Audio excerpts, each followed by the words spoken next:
Good evening, folks. Freddy Vazquez here, Basement Politics. The Yonkers Democratic Committee, Part 2. I want to talk about ward and district leaders. I also want to talk about the contributions that the Yonkers Democratic Committee receives and others. Join me.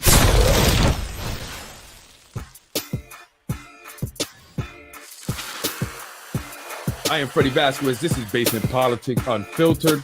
And tonight, Part 2 of the Yonkers Democratic Committee, I want to discuss ward leaders, district leaders. What do they do? What role do they play in our elections and politics overall here in the city of Yonkers? Also, I want to talk about contributions. Who is contributing to these committees? Let's take a look. Let's just take a peek. You know what I mean?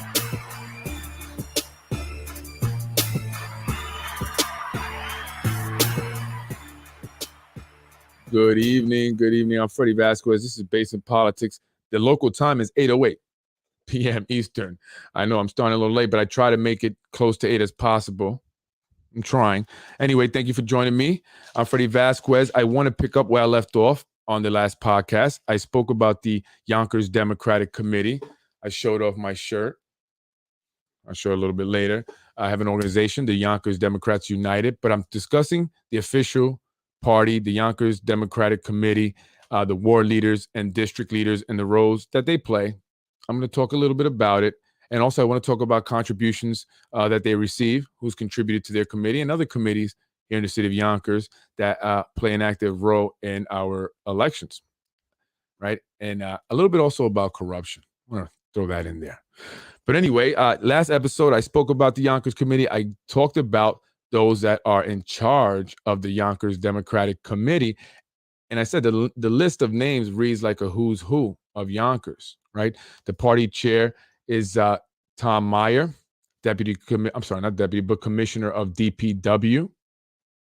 So if you didn't see the podcast, go look at it. I'm not going to go over it too much. I just want to show you it real quick, but I won't spend much time on it.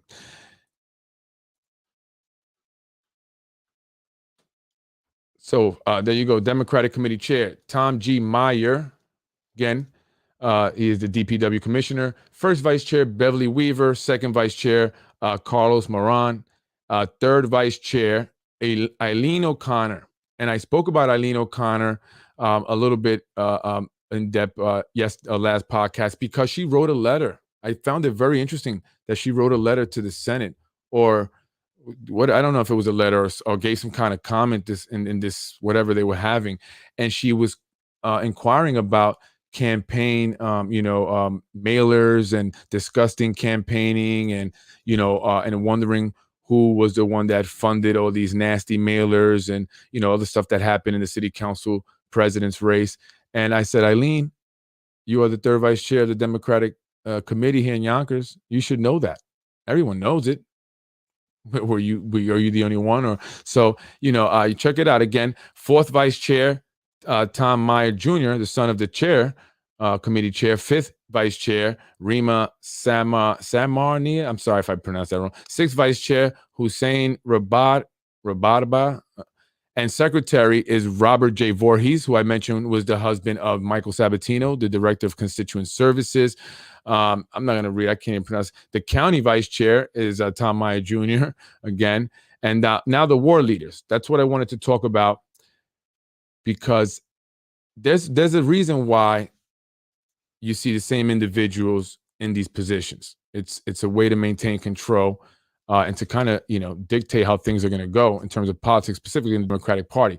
First ward co-leaders, Sima Brandon, Chris Franks. Second ward co-leaders, Frank Jarris, Jamie Spano.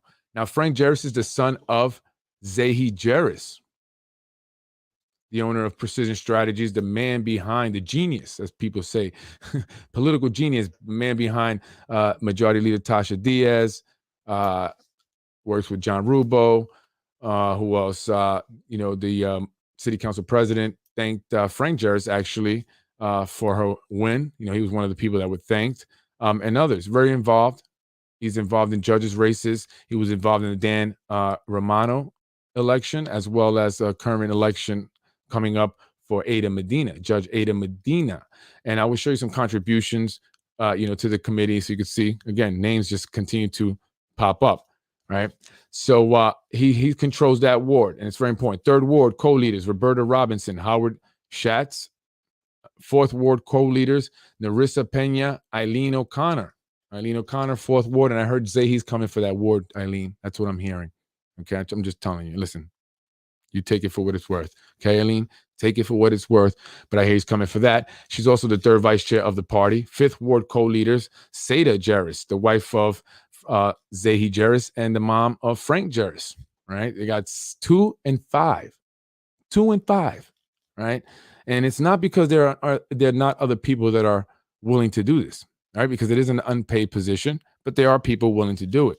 Sixth ward co-leaders: my friend Sam Borelli and Raymond Zhao. Seventh ward co-leaders: Carla Alvarado and Majid Suman. I can't pronounce that name, but it's probably related to the sixth vice chair. Eighth ward co-leaders: Wilson Torrero, who I hear is going to be running for mayor. And someone said he announced it, but I haven't seen any announcement. But I know he's very, he really wants to run. He wants to be mayor.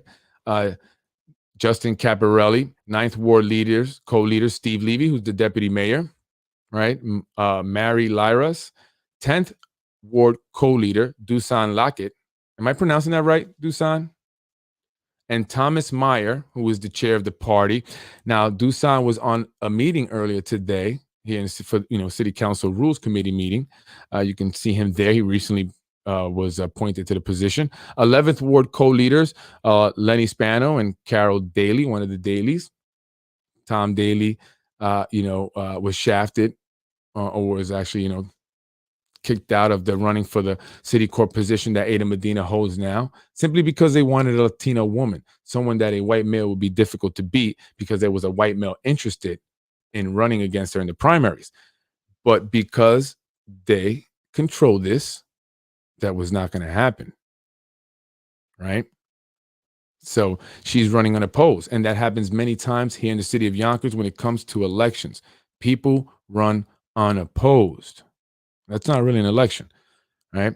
12th ward co-leaders: Tom Meyer Jr., again, and Annie Orantes, right? So going back to the judges race with Ada Medina, she was put there because a gentleman, a white male, wanted to run for the position, but he had not paid his dues. He had not paid his dues within the Yonkers Democratic Committee, and you have to pay your dues. You have to make the rounds. You have to attend events. You have to contribute, as I will show you, right? He didn't do that, but he didn't think that that was right. Who says that you have to do all this in order to enter the primaries? And so they made it difficult for him.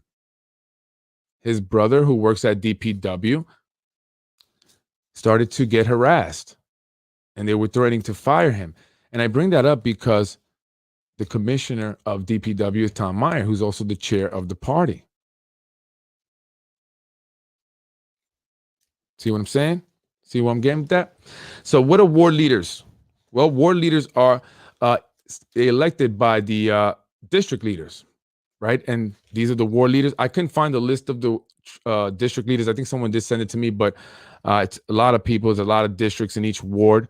But basically, they are, important in getting people's signatures, going out into the community. It's divided up into wards, which are then divided up into districts, right? So it's important. If a ward leader, what their job is to control the districts within their ward, make sure that the district leaders are going out, getting the petitions, getting the signatures that they need for the candidate that they're supporting. So once the head honcho says, hey, this is the candidate that we're behind, whether it's a city council race, the mayor's race, or a county legislator's race, or an assembly's race, like in Nader Sage, who Zahi Jarris is also the guy behind that campaign there, right? They have to go out there and do their job. Ward leaders also elect or select the chair of the party. So it's important that individuals who are ward leaders, if you want to become chair of the party and remain chair of the party, are individuals that you have a relationship with, a good relationship with. right? So that's why they kind of have this, monopoly on politics here in the city of Yonkers, making it difficult for anyone else wanting to enter politics, create some kind of change that many people are calling for. It's very difficult for them to do so. It's difficult to get the party endorsement if you are not the candidate that they want to see win. And if they don't want you to run at all, they will make it difficult, as in the case of the gentleman who wanted to run for city court judge. And I've been speaking about judges recently in my CPS episodes and some of the corruption going on there with some of the judges and law guardians or attorneys that are appointed by these judges to oversee, the children or adults in the case or the custody case. And they all know each other. And again, when I get to the contributions, I'll show you how it's all connected. So this is very important because if you want to, make a change, if you want to, see something different here in the city of Yonkers, we have to break up this monopoly. People have to get involved. People have to become district leaders, become ward leaders, right? So we have to get involved. I'm not so sure how important ward leaders are because I always say, listen, if the people want somebody, at the end of the day, that's who they're going to vote for. We just have to watch those absentee ballots, right? That's a little, got to watch those things, right? So they play an important leader. Really, I think the biggest thing is just kind of getting the chair, voting or electing a chair, and if so, Mr. Tom Meyer there wants to remain, party chair. He wants to assure that the individuals that are here as ward leaders remain ward leaders, right? And that's why you're not going to really see that change much. So I want to go and talk and show some contributions that were made to the Yonkers this is crazy, to the Yonkers Democratic Committee.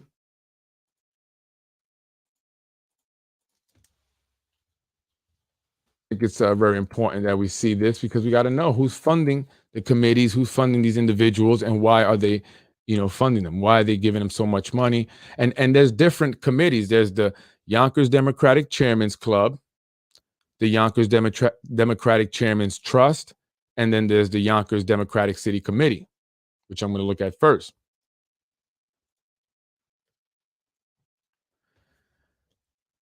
And if you haven't gone on this, you should go on this and just check it out. Play around with it.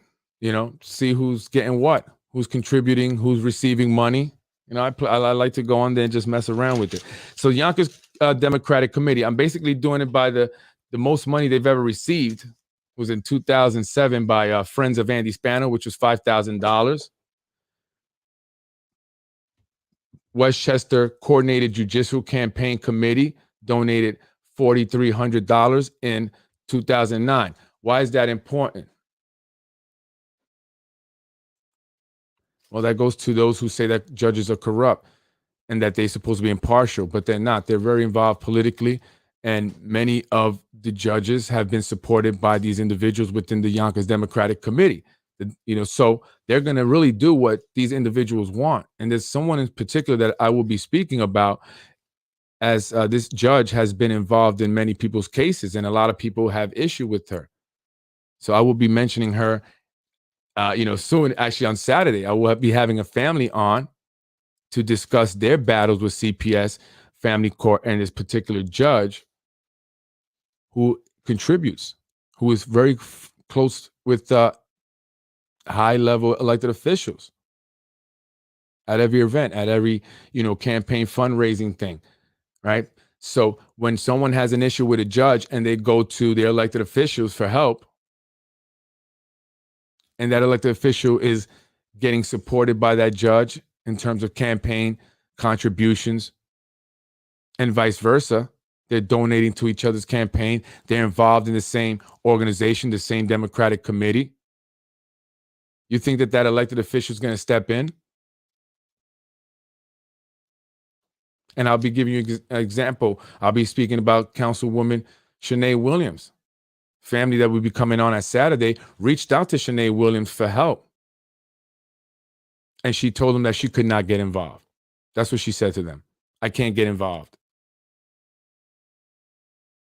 This family has gone to everyone, and I will show the emails, the letters that were written to everybody. Nothing. I can't get involved. And this is why. Because they're all friends. Judges start out as lawyers. Lawyers have aspirations to become judges. They go from being a lawyer to a city court judge and then right up to the Supreme Court. But they need funding. They need support. They need to get votes. And who do they go to for that? To the Yonkers Democratic Committee, who has their ward leaders and their district leaders, their donors already all set up, and they do their events and they raise you money. And for that, you have to have a certain level of loyalty that supersedes that of the people. And that's problematic.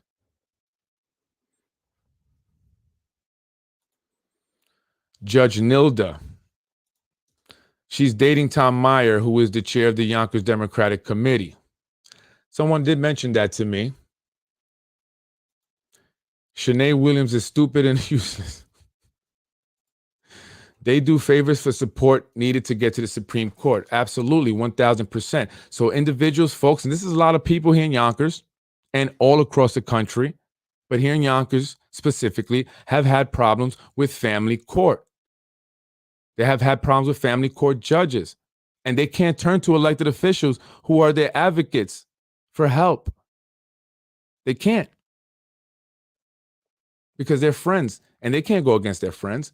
That's why Shanae said, I can't get involved.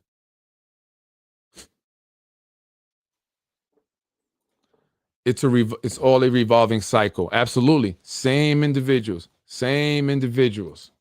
time and time again. I want to go to another organization and show you some of their contributions. Actually, really quick, I'm going to go by the date. In 2022, the only contribution they received, the Yonkers Democratic Party in 2022, was on February 15, 2022, $250 from Precision Strategies, Zahi Jarris's company, the company behind Judge Ada Medina, who I'm sure hopes to one day go up to the Supreme Court. A city court judge makes $200,000 a year. They're not going to jeopardize being reelected once they get in there for any one of you folks appearing in front of them. I'm sorry to tell you. And then if you are on the opposite end of a lawyer, right, who has a relationship with that judge, then you are screwed. You're screwed. And on Saturday, I'm going to show you, for some reason, a certain individual, an attorney, and a certain judge seem to favor pedophiles on more than one occasion, more than two occasions. Why? Why would they put a child in the custody of a pedophile or a man that has an open CPS case for pedophilia, for sexually assaulting the child that they place in his custody without having resolved that case? Well, that individual hired the right attorney, an attorney who has great relationships. And they were told by many people, by many other attorneys, elected officials, that man runs Yonkers. That's what they told him. Oh, that guy, he's well connected. They couldn't even turn to other people for help. And we'll talk about that on Saturday. But this is the problem. How can we trust our judicial system if individuals are corrupt because their loyalty lies to a party and to other elected officials? I would never tell a constituent I couldn't help after hearing this story. Even if I had a relationship, at the very least, I say, okay, well, maybe let's, see what I can do. I'll talk to them. Unbelievable. Then you have the Yonkers Democratic Chairman's Trust. What is that about? Anyone's ever heard of that? In 2006, they received $3,500 from Chairman's Circle. What the heck is that? And then they received $1,500 from Angle for Congress. And then there was a transfer of $1,480,000 from Angle. Cash, $600. Who gave cash for $600? Right? And you can go in there and check it out if you want. Then you have the Yonkers Democratic Chairman's Club. What the heck is that? $1,500 from friends of Mike Spano. They received, it's all 2017, some $800 Citizens for Judge Acker. And this is the individual that I will be talking about, actually. $800 from the committee to reelect Mary Ann Scatteretico, neighbor. A lot of people have come before her and have a lot of stories to tell. Documented stories, I mean, they have proof, and I'll show you on Saturday. And, actually, I realized that I never officially met her but I don't know if many of you guys remember the Puerto Rico, the Somos post that I put up. I was just saying, I was just putting up a post. And so after that post, I'm sorry, the individual that was in the picture was at City Hall for an event there, and she was with Marianne. I didn't know who she was at the time, but I got video of them, and they were grilling me. Marianne, you was grilling me. Remember Marianne in front of City Hall? Well, it was by the memorial, the war memorial. You remember that? You were grilling me. I saw you. I was pretending not to see you, but I saw you. I was videotaping them. They were like grilling, and I said, "Oh man, she's mad." The person that was there, she's mad because I put that post up. So she must have been telling Marianne who I was. Marianne, I've been hearing a lot of things about you. Not so nice. I was hoping maybe you and I can speak, actually, because I would love to really help this family more so than anything else. I wouldn't want to go and, speak negatively or whatever of you or not like that. It's not like it's just, I would really like to help this family. So maybe you can reach out to me and we can talk. Because at the end of the day, that's the only thing I care about, is helping the family see the child. That's all I'm looking for.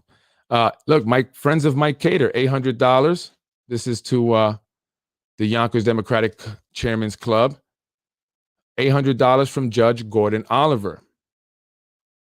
$500 from Elena M. Goldberg Vazquez, who I believe she recently became a Supreme Court judge, right? Or is she running for Supreme Court judge? I forget. She donated $500.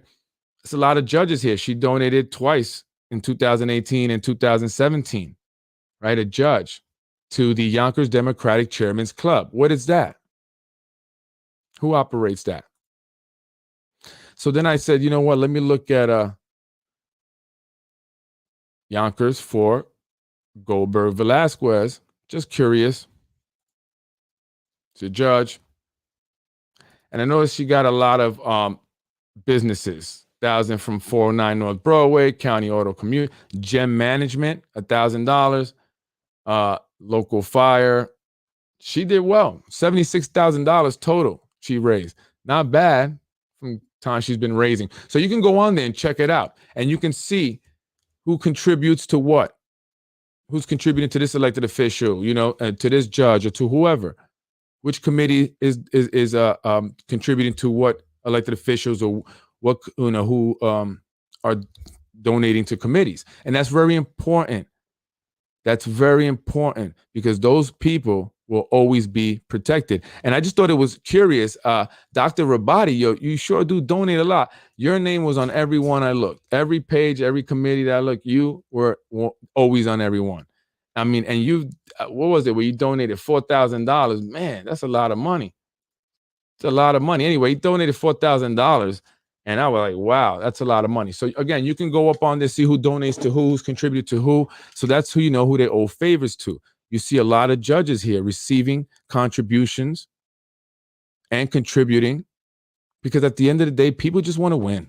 They just want to be a judge, right? Just want to be a judge. Want to make $200,000, have that big plaque, the license plate on you, and walk around and say, I'm a judge.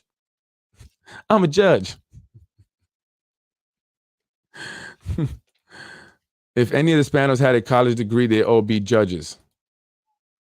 Yeah, I'm a judge, right? So that's a big deal. That's so that's huge. Getting the support of the Democratic Party is huge over anything else. Doesn't matter what. If you're a judge, that's what's important. Again, I'm going to be talking about Marianne Scatter, whatever neighbor, the judge at family court on Saturday when I have a family on as guest, and I continue my CPS series.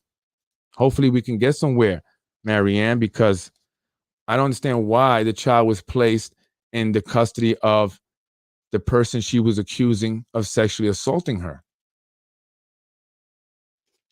Is that common practice?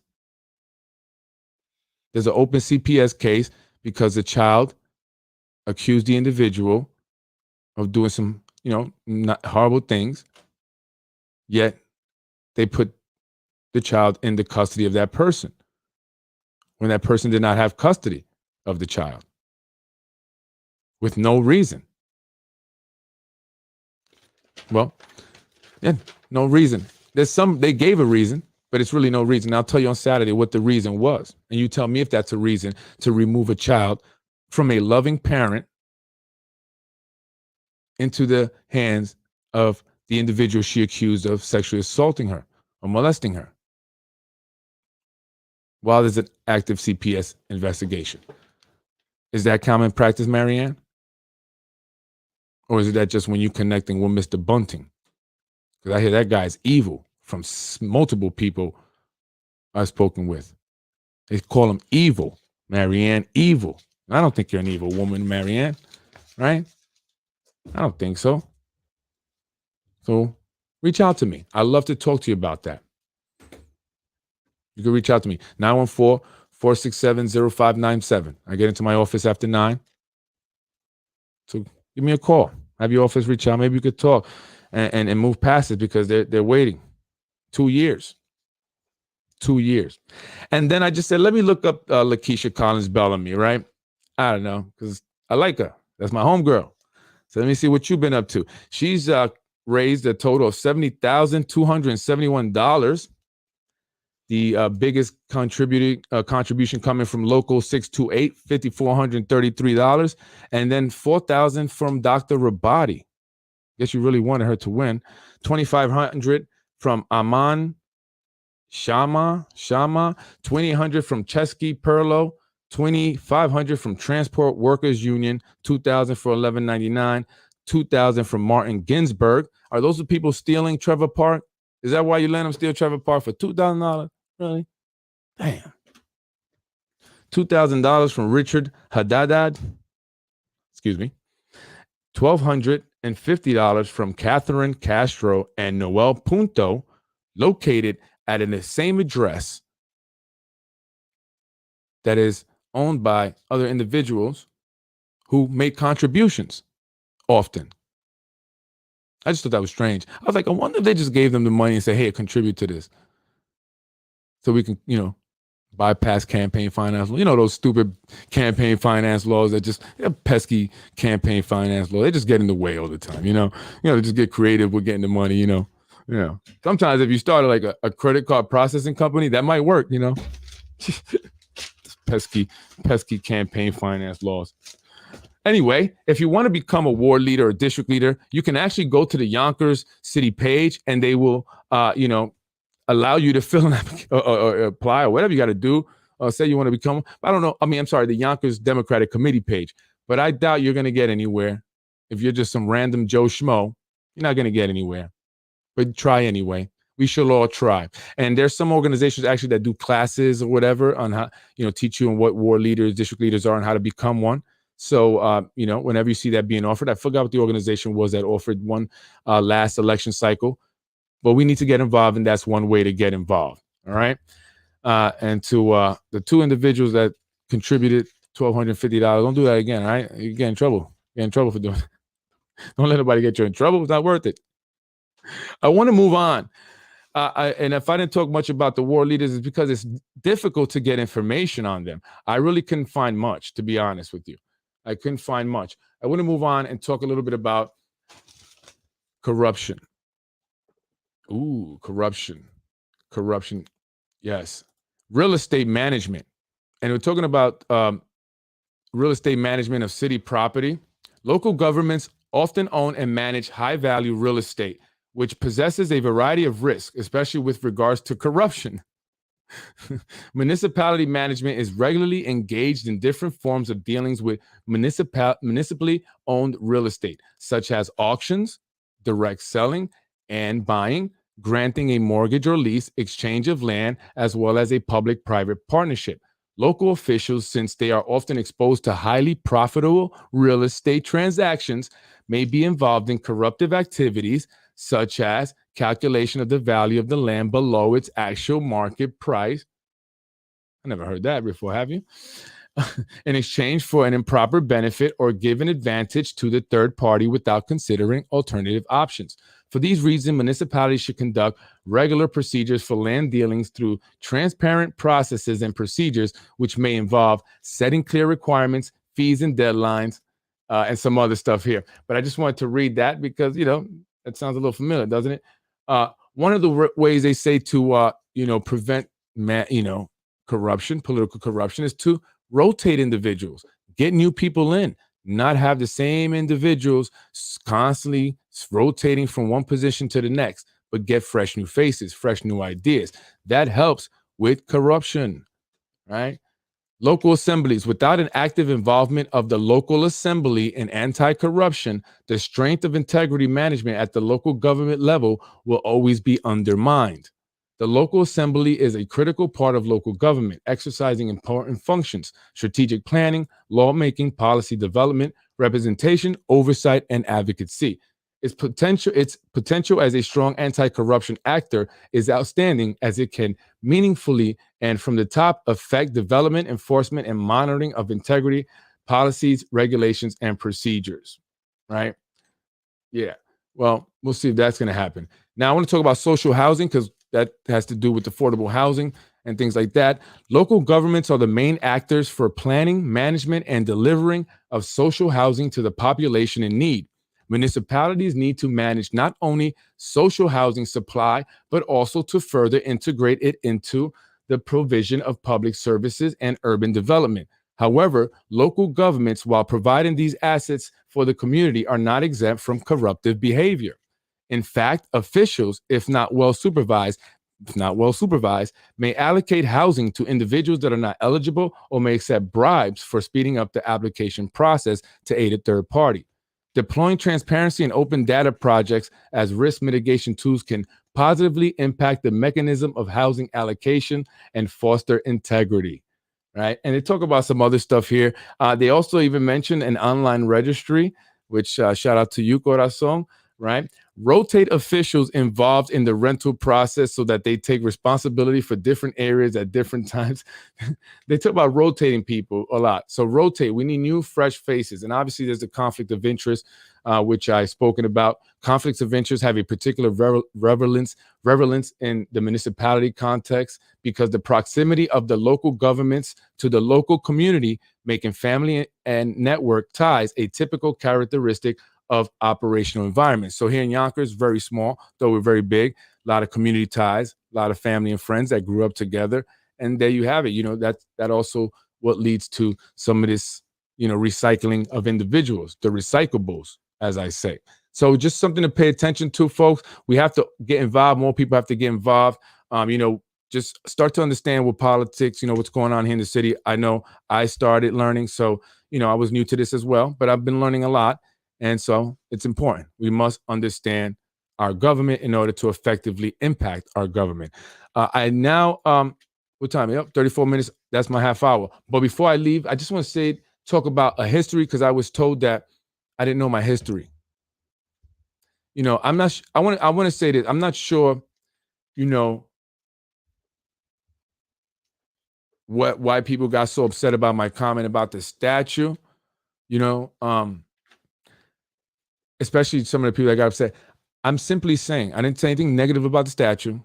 I didn't say the artist could have, had done a better job or anything like that. It wasn't about the statue itself. It wasn't about the artist at all. Right? It's just it, and I get it. Juneteenth, the end of slavery and stuff, and I get that. Right? But what I'm saying is that it seems like, because some people are mad. It's not that I'm against it, and I didn't mean to be disrespectful for anyone, but what I'm saying is that we need to start inspiring more, right, and motivating more, and teaching, like I mentioned, young black and Latinos, about a positive part of their history as well, about the success stories, Black Wall Street, Black people owned banks. That's amazing to me until they tore it all down. But they were able to achieve that. And for me to, constantly remind people of a time that was traumatizing to their ancestors, right, repeatedly, is to get that anger going in people more so than inspiring them and motivating them to do great things in life. And what I'm saying is that it's and besides that, like, it's BS. I mean, it's BS. I mean, there's so much need for Black and Hispanics here in Yonkers. I mean, what's the statue going to really do? I mean, they kicked a bunch of people out of that place. A lot of them Black and Hispanics. They recently raised the rents, I hear, by 20%, affecting us, an individual that I know personally, a minority woman with children, has to move out because they raised the rent. They're fighting this housing ordinance, this affordable housing ordinance. And who are the people that require? A majority of people that require the affordable housing here in the city of Yonkers, just statistical fact. Our school district is 61% Latino, 16% Black, 77% in total, and 75% of the student body is living at or below the poverty line. They can't even live in those market rate apartments that they're developing up there where that statue stands. So I understand the history behind it. I get it, what it's supposed to represent. Again, what I was saying is nothing about that statue specifically, but we like to see, or I like to see, more inspiring things. Like, let's talk about greatness. The greatness that Blacks and Latinos have achieved, because there's so many successful stories. And that, to me, inspires kids. That's what they need to hear, to say, I can do that too. And just some of the stuff that I'm getting, it's not a lot of people, but some of the stuff I'm getting, I just don't understand how you don't direct that stuff to certain other individuals who are crapping on Black people. And it's obvious. People need housing. You go to Getty Square, what do you see? A bunch of homeless Black and Hispanics there every day.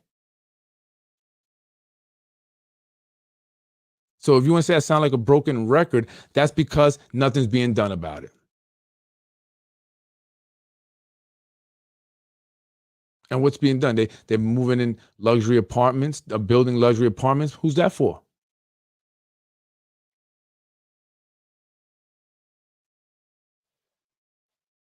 I mean, look at his numbers. Look at his statistics. So that's all I'm saying. They crapped on something other that was important, like the housing ordinance. But then you want to do a statue ceremony, and we're supposed to be like, oh, we're great, yeah, one, I mean, I don't understand. Like,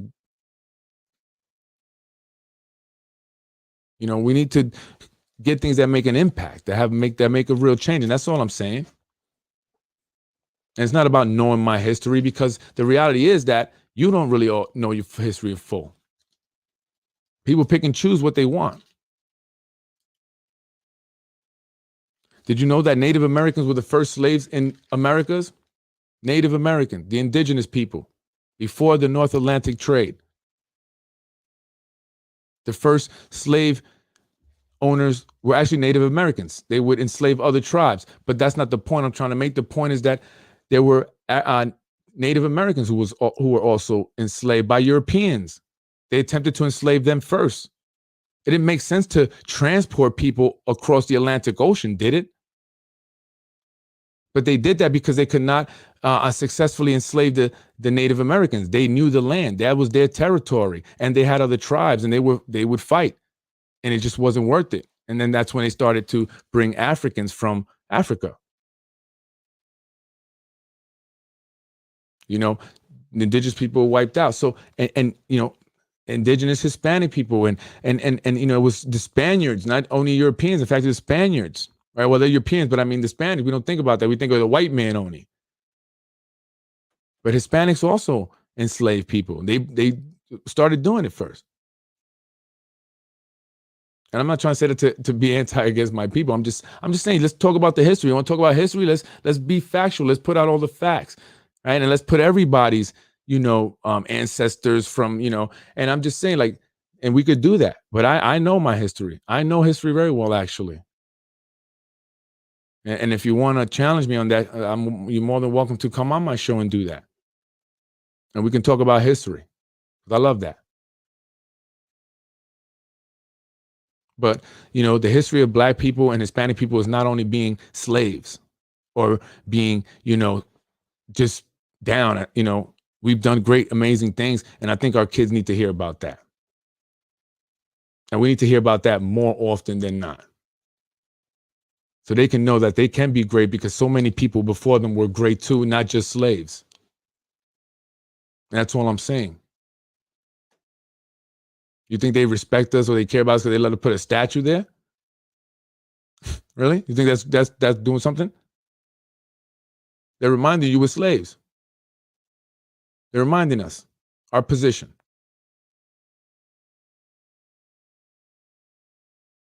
And maybe that's why some people think I'm a Democrat. Right? We made a lot of progress, and let's speak about that. I don't want that Tony be how people look at me. Oh, you know, I'm sorry. You know, you were like almost like they're feeling bad. No, we're not victims. You know, we're more than capable, very more than capable. And a lot of people have come before us and done it. So we're very capable. And that's what I'm saying. Let's represent that. Let's show that, you know, because I'm out here doing things for Black and Latinos. And there's some Black and Latinos that got an issue with me. Why? I'm speaking out for us.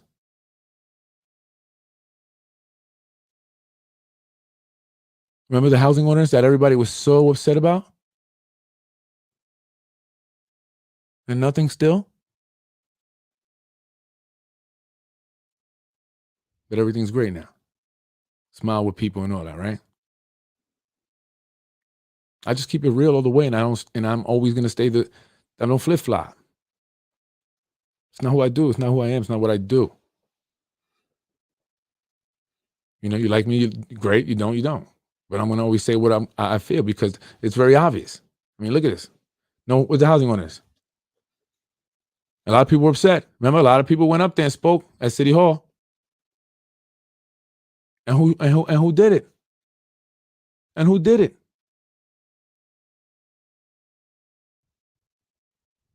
Come on.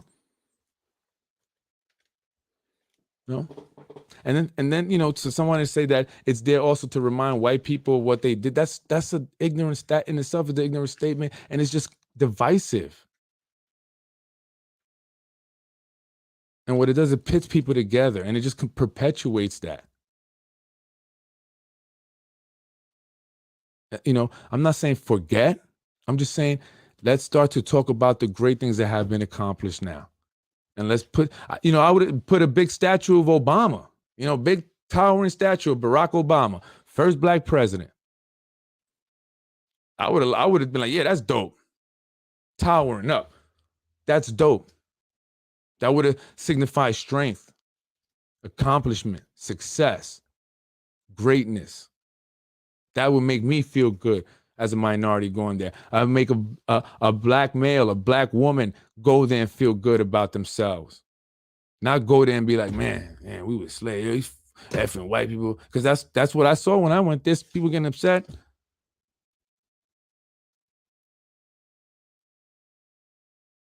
because again, enough of that, yo. I mean, we're not, victims. I'm not a victim.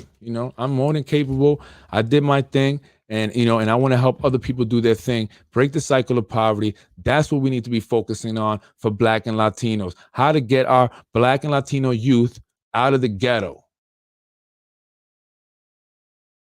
How do we do that? So in Yonkers, 75% of the kids who are the majority Black and Latinos are not living at or below the poverty line. And this is just a continued, no, it's just always the same. Doesn't change.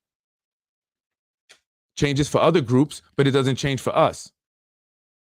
I used to always wonder, I see groups come here, first generation is in the hood, poverty, and then next generation, their kids is doctors and lawyers and stuff. And with 3-4 generations still here.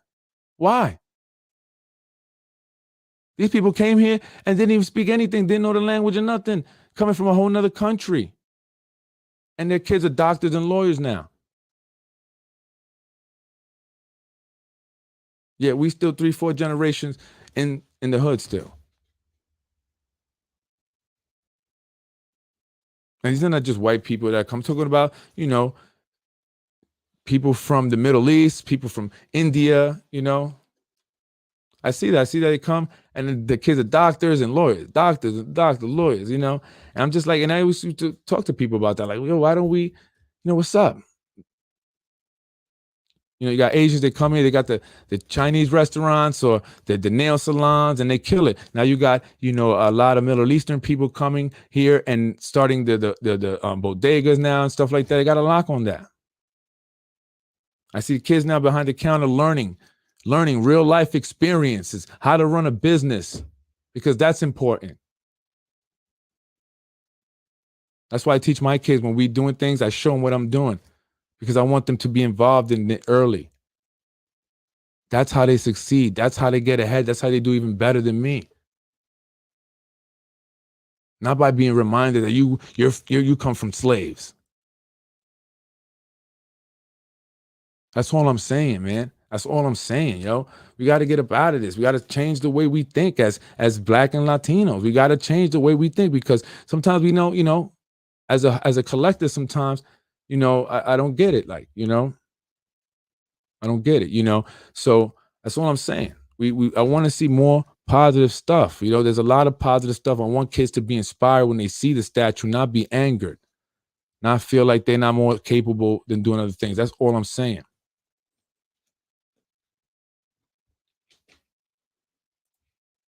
Black Americans can succeed and excel. Absolutely, 1,000%. And I've seen it. And then I'm going to tell you why. I'm going to tell you my experience. I mean, I was growing up here in Yonkers. Welfare, broke, roaches, rats. Literally, roaches would crawl on my legs. Roaches, I'm sitting there at the table eating, and a roach would fall from the ceiling, land right next to the plate, maybe inside the plate, right? Facts. I would wait on the line for the free block cheese that's orange, and I hated it. Right, going to Wick, and we couldn't get the sugar right, the cereal with the sugar, so we had to pour sugar in it. The juicy juice was nasty.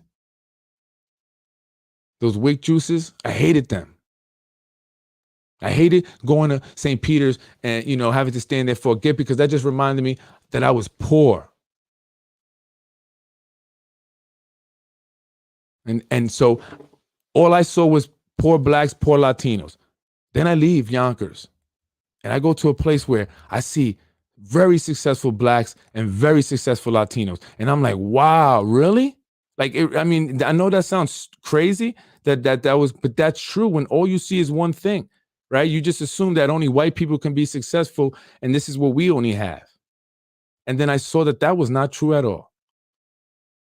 Black families, mom, dad, brother, sister, dog, big house, careers, college bound,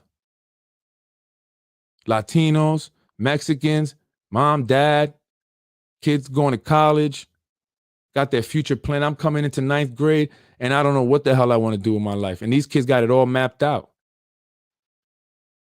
Thank God for that experience. So I mapped my life out. Well, I knew what I didn't want to be in the hood and poor, but I didn't know how to get there. And that inspired me to do more. That told me that I can, as a Latino, do well in life. And I'm not limited to what I thought I was limited to. And that's all I'm saying. Just we need to inspire kids. Enough of the victimizing, enough of the re-traumatizing, enough of the division. And let's focus on what really impacts us, because them numbers ain't changing. So I don't care about all that. If the numbers ain't changing, if my people ain't coming up out the hood, if we still in the ghetto, then I don't care about all that. None of that means nothing. A month, a day, a week, it doesn't mean nothing. You can give us the whole year. It's all fluff. It's all fluff. If those statistics ain't changing. Thank you. The Democratic has many Black Americans convinced that they can't succeed. People come from all over the world, including all over Africa, and they succeed. Absolutely. Many of my clients have been African, very smart, very successful. Many African families that come here, they buy the houses. Even though they may live in a low-income community, they own the home. And that's a start, because statistically, they say purchasing a home helps you move up in life. It's part of upward mobility. It's like the first step, towards upward mobility. And these are things that kids and where I come from don't even understand. People, adults don't even understand. And this is what I'm trying to do. I'm trying to teach our kids, this stuff that they will never understand or learn just being on the block or even looking at a statue of someone that didn't become successful. Because at least if they're looking at a statue of somebody, this guy was a millionaire, he owned this business or whatever, they could say, well, how did he do that? Let me go research that person. And then they could, go from there. But where do they have them at? Just, so that's all I'm saying. So if if people don't like what I said, then, I don't mean it with disrespect. I didn't disrespect anybody. I didn't disrespect the artist. I didn't disrespect the statue. I didn't disrespect anybody. But I was disrespected to insinuate, you don't know your history. You sound like a broken record. That's the thing. Like, we can't even have a civil conversation. People have to insult. If that's how you have to, state your point, that's not going to make it valid or right. Insults don't do that. And you can say I sound like a broken record. And I'm going to sound like a broken record until a real impact happens, real change happens. That's what I'm saying. And I get it. And this is the thing that bothers me. Certain people, they get a little bit, they give them a little bit. They want to be, I don't even want to say it. I don't want to say it because then, what I'm saying, but you know what I'm saying. If you know, you know. If you know, you know. They've been brainwashed thinking they can't buy a house, have a skill, start a business, or otherwise survive without handouts. And as a Democrat, I would agree with that, because, dependency, right? It's a dependency. That's what, being on, the social service program, stuff like that. And if you don't, get out of that, you become dependent. And many times, they do rely on that dependency. They do. And I think that's part of why, they're so, as Democrats really want open borders. A lot of times they want, because that's new potential voters, right? A new demographic, a new voter base there, right? So it's all a game. And both sides. I'm not just gonna, they're both sides, right? And and the Republicans do things to instigate, and appeal to certain people who believe a certain thing, because they just all want your votes, but they're not ever helping. Don't you get it? Don't you see that? Don't you see that pattern? You vote, no help. You vote, no help. You vote, no help. We don't see the pattern? No one's picked it up yet? I mean, I picked it up. I don't know. It's just, that's the pattern. That's the pattern. So, how many kids are pushed through Yonkers schools so the politicians can brag about it? I'm sure maybe a lot, because, many families, if we're talking about, 77% of the school district being Black and Latino, right? 75% of that living at or below the poverty. 75% of the student body, the total student body, is at or below the poverty line. A big portion of that is Black and Latinos, and they may graduate through the schools here in Yonkers, but why don't we bring back all the huge super success stories, and then we can see, right? Come back, and I mean, listen, just people who have done really well, and I'm not talking about that work for the city, because I don't. I mean, no one that works for the city, right? Who've gone out, started businesses, or became big executives or whatever, that came through the Yonkers public school that were maybe Black and Latino. You know what I'm saying? Besides music industry, things like that. I'm talking about where, you did something, that a traditional thing, How many? Or how many still remain in their neighborhoods that they live in now? which is in, impoverished neighborhoods, even though they may be graduated, right?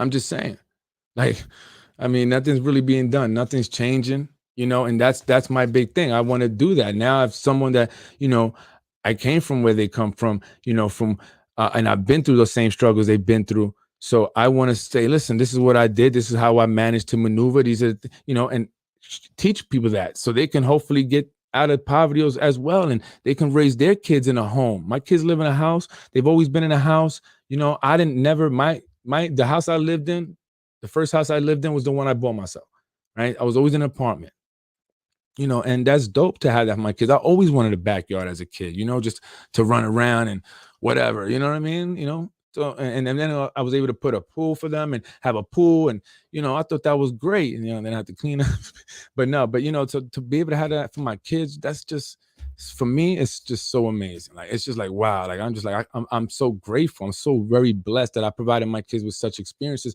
And we have to that's what I want for everybody. That's what I want for everybody that comes from the same environment and same beginnings, that I came from, that I started out with. And it's very possible, but not if we're just focusing on things like that. Not if that's what they're giving us, a statue, and letting us do that. That's not going to do nothing.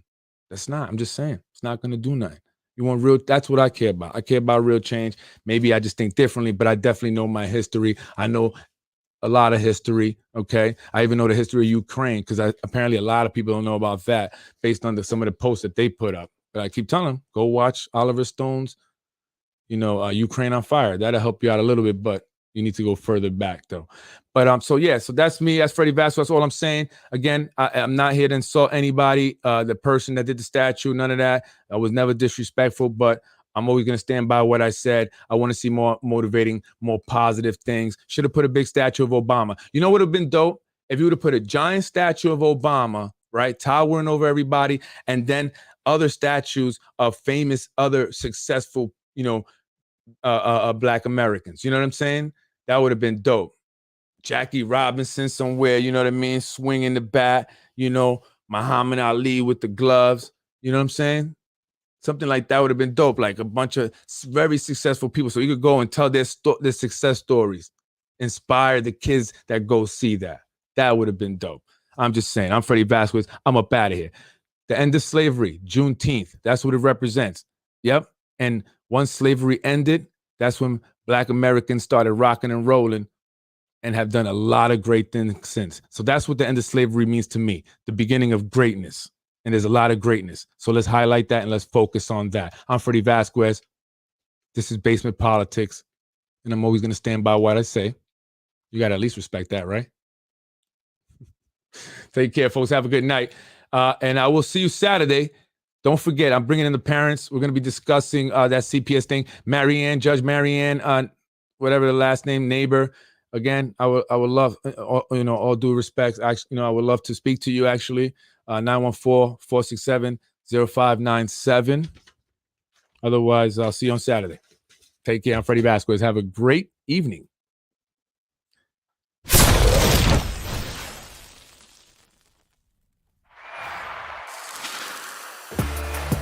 I am Freddy Vazquez. That is your Basement Politics episode for tonight. Join me this Saturday as I will have guests on.